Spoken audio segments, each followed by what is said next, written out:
Elles naissent, elles grandissent et elles se développent à vitesse grand V sur les réseaux sociaux. Ce sont les fake news. Alors qu'est-ce qu'une fake news? Comment la décrypter? C'était tout l'objet d'un atelier organisé hier à l'Université de Toulon. Les fake news, les jeunes adolescents dont la première source d'information est les réseaux sociaux, y sont régulièrement confrontés, mais souvent ils ne peuvent s'empêcher de les partager. Il y avait une histoire d'entrepôt qui avait brûlé, comme quoi il était rempli de batteries, tout ça, et qu'en fait c'était juste des locaux, quoi, des bureaux qui avaient brûlé. Alors dans ce cas-là, c'est plutôt facile, on a toujours envie de liker, retweet, tout ça. Depuis 10 ans, Alain Durand intervient dans les écoles pour décoder l'univers des médias et de l'information. Face à un public étudiant, le discours est plus pointu. Il s'agit d'observer, de se poser les bonnes questions et de faire preuve de bon sens. Il y a un arbre plein de feuilles, et alors qu'on est censé être à Paris en décembre 2014. Ce qu'il faut bien vérifier, c'est la date de l'information, d'où elle provient, le site ou la personne physique.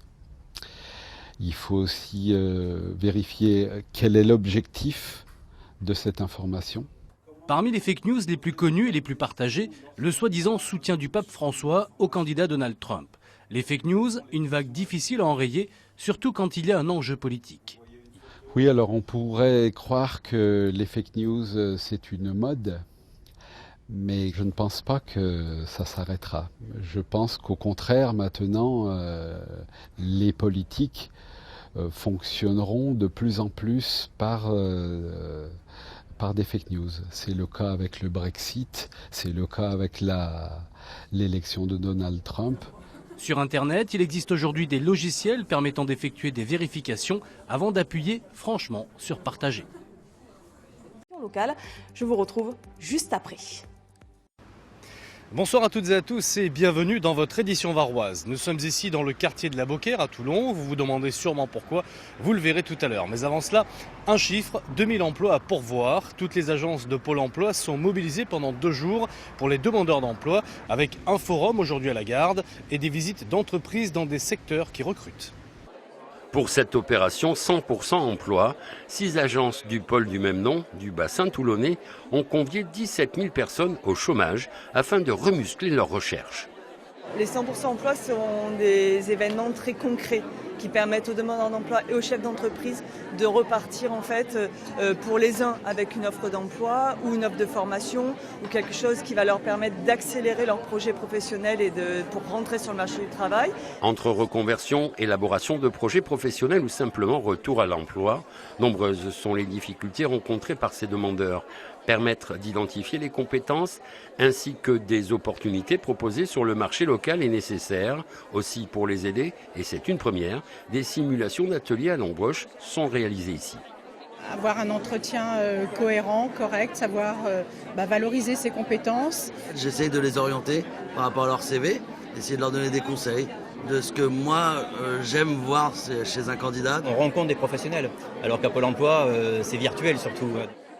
Autre objectif, inciter ces personnes à intégrer des secteurs d'activité en demande, comme l'hôtellerie, restauration, le tourisme, le bâtiment ou encore l'aide à la personne.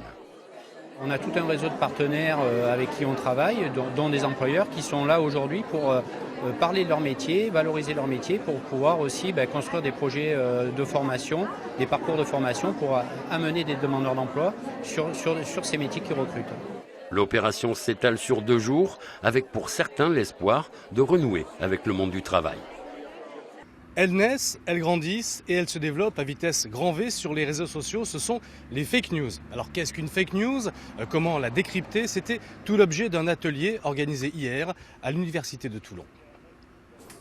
Les fake news, les jeunes adolescents dont la première source d'information est les réseaux sociaux, y sont régulièrement confrontés, mais souvent ils ne peuvent s'empêcher de les partager. Il y avait une histoire d'entrepôt qui avait brûlé, comme quoi il était rempli de batteries, tout ça, et qu'en fait c'était juste des locaux, quoi, des bureaux qui avaient brûlé. Alors dans ce cas-là, c'est plutôt facile, on a toujours envie de liker, retweet, tout ça. Depuis 10 ans, Alain Durand intervient dans les écoles pour décoder l'univers des médias et de l'information. Face à un public étudiant, le discours est plus pointu. Il s'agit d'observer, de se poser les bonnes questions et de faire preuve de bon sens. Il y a un arbre plein de feuilles, et alors qu'on est censé être à Paris en décembre 2014. Ce qu'il faut bien vérifier, c'est la date de l'information, d'où elle provient, le site ou la personne physique. Il faut aussi vérifier quel est l'objectif de cette information. Parmi les fake news les plus connues et les plus partagées, le soi-disant soutien du pape François au candidat Donald Trump.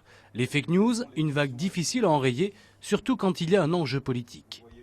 Oui, alors on pourrait croire que les fake news, c'est une mode, mais je ne pense pas que ça s'arrêtera.